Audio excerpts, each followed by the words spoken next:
Selamat pagi saudara Kompas TV, kembali lagi bersama saya Cindy Tania dalam program Sapa Lampung di Kompas TV. Untuk hari ini saya akan membahas salah satu kabupaten yang cukup potensial di Provinsi Lampung, dan saya akan membahasnya dengan orang nomor 1 di Kabupaten Waikanan. Telah hadir bersama kita Bupati Waikanan, Bapak Raden Adipati Surya. Selamat pagi. Selamat pagi, Assalamualaikum. Pemirsa Kompas TV. Terima kasih telah hadir di Kompas TV, Pak Adipati hari ini. Di tengah kesibukan yang luar biasa, saya menyempatkan untuk berbincang dan berdiskusi di Kompas TV Lampung hari ini. Saya juga terima kasih sudah diundang di sini. Baik, Pak Adipati, kita tahu bahwa Kabupaten Waikanan adalah salah satu kabupaten yang potensial di Provinsi Lampung, walaupun usianya baru begitu 20 tahun. Iya, 19 tahun tepatnya. 19 tahun tepatnya. Tapi artinya ada kontribusi yang diberikan di Provinsi Lampung, dan Anda sebagai bupati yang kemudian memimpin Waikanan hari ini. Ada informasi dari Badan Data Statistik Pusat yang mengatakan bahwa saat ini ada perkembangan terkait dengan data yang mengatakan bahwa ada penurunan angka kemiskinan di Waikanan. Kemudian apa yang dilakukan, langkah apa yang dilakukan Anda begitu dengan jajaran sampai akhirnya bisa melakukan perkembangan dengan adanya penurunan angka kemiskinan? Silakan. Jadi jujur saja sebenarnya saya juga kurang begitu senang dengan penurunan kemiskinan yang masih sedikit.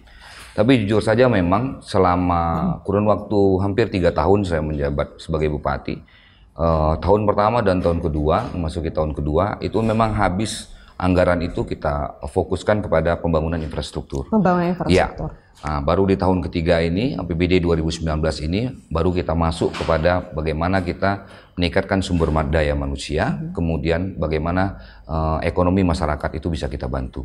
Nah, kita melakukan banyak program di sana, salah satunya mungkin program bantuan sosial terpadu, kemudian program penanggulangan kemiskinan yang berbasis pemberdayaan masyarakat. Apa bentuknya, seperti apa untuk bisa memberdayakan masyarakat? Misalnya kalau seperti program bantuan sosial terpadu itu seperti Raskin, JKN, kemudian BOS, kemudian kita ada BOS daerah. BOS daerah itu diberikan kepada beberapa pondok pesantren yang ada di sana. Kita memberikan kepada siswa langsung. Kemudian program penanggulangan kemiskinan ini misalnya kita melakukan pelatihan-pelatihan. Pelatihan-pelatihan kepada UMKM, pelatihan-pelatihan pada kelompok tani, kemudian pelatihan-pelatihan pada kelompok KWT, kelompok wanita, kelompok tani wanita, dan beberapa program-program yang lain. Termasuk juga di situ bagaimana kita memberikan bantuan stimulan juga untuk UMKM dan pengelolaan sumber daya manusianya juga kita lakukan. Tadi sebagian contohnya adalah pelatihan-pelatihan. Kenapa pemberdayaan, dan artinya tadi ada pengelolaan sumber daya manusia menjadi penting dan juga menjadi fokus untuk meningkatkan kualitas sumber daya manusia di Waikanan? Iya, bagaimanapun juga motornya kan manusia tuh. SDM-nya. Sehebat bagaimanapun teknologi yang berkembang sekarang ini, kalau tidak imbangi dengan sumber daya manusia, saya pikir sulit. Makanya sumber daya manusia ini nggak boleh juga dilupakan. Makanya saya tahun ketiga ini saya sudah fokus ke bagaimana memberdayakan sumber daya manusia, peningkatan sumber daya manusia, semua lini, mulai dari kelompok taninya, mulai gurunya, tenaga pendidiknya, tenaga kesehatannya, kemudian dan seterusnya. Jadi memang kita fokus ke bagaimana meningkatkan sumber daya manusia. Banyak program-program kita yang kita anggarkan di anggaran 2019 ini. Masuk dalam tahun ketiga pemerintahan Anda begitu. Artinya fokusnya adalah karena memang mayoritas di Waikanan ada, kemudian perkebunan, pertanian juga dari masyarakat yang memang mayoritas berprofesi seperti itu. Di compare dengan adanya pembangunan tingkat sumber daya manusia, apa yang diharapkan ketika pertanian, perkebunan, dan juga diimbangi dengan peningkatan sumber daya manusia? Apa impactnya untuk kemudian yang bisa ditangkap oleh masyarakat? Kita kan berharap bahwa kemiskinan turun, pertumbuhan ekonominya naik. Itu yang kita harapkan. Nah, untuk menurunkan kemiskinan dan meningkatkan ekonomi, nggak ada pilihan buat kita di Waikanan. Itu adalah sebenarnya sektor hanya dua. Satu sektor pertanian dan sektor perkebunan.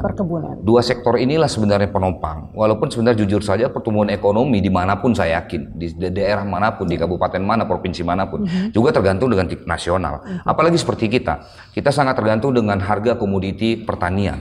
Kita tahu bahwa harga komoditi pertanian itu sekarang ini tidak cukup baik sebenarnya. Tidak cukup menguntungkan untuk para petani. Misalnya harga karet, kemudian harga sawit, kemudian harga singkong. Ini kan tidak begitu menguntungkan, tidak seperti dulu mungkin ya. Jadi ini kita harus mempunyai terobosan-terobosan baru.